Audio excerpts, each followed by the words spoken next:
अदालत का फैसला दाऊद के हक में आ चुका था। सावल और पिया दोनों केस हार चुके थे। इस हार के बाद सावल के दिल में बस एक ही सवाल घूम रहा था, क्या सब कुछ यहीं खत्म हो गया?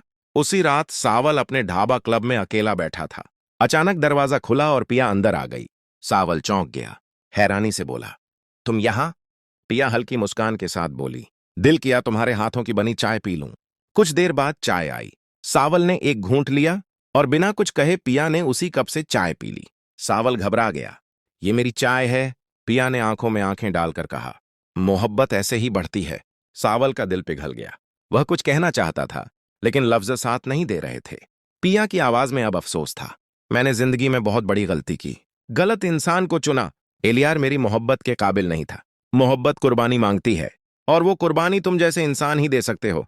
मुझे पता है तुम मुझसे मोहब्बत करते हो। सावल ने नजरें झुका लीं।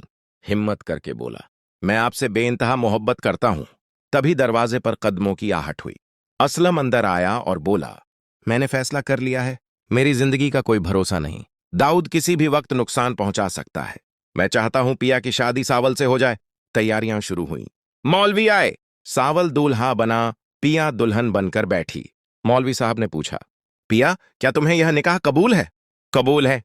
फिर सावल से पूछा गया। एक पल की भी देर नहीं हुई। कबूल है, कबूल है, कबूल है। उसी वक्त गुस्से में एलियार स्टेज पर आ गया। सावल का गिरेबान पकड़ लिया। अगले ही पल पिया का हाथ एलियार के चेहरे पर पड़ा।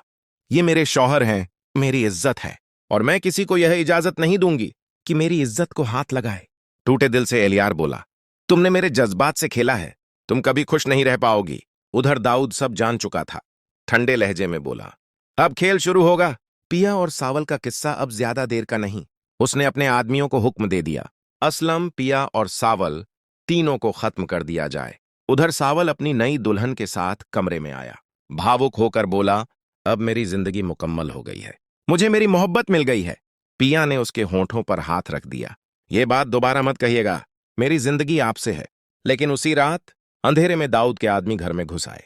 असलम ने देख लिया और चिल्लाया, हमला हो गया। अफरा तफरी मच गई। जब सावल बाहर पहुंचा तो सब कुछ खत्म हो चुका था। असलम जमीन पर पड़ा था, बेजान। पिया उसके पास बैठकर फूट फूट कर रो रही थी। सावल उसे संभालते हुए बोला, मैं वादा करता हूं दाऊद को छोड़ूंगा नहीं।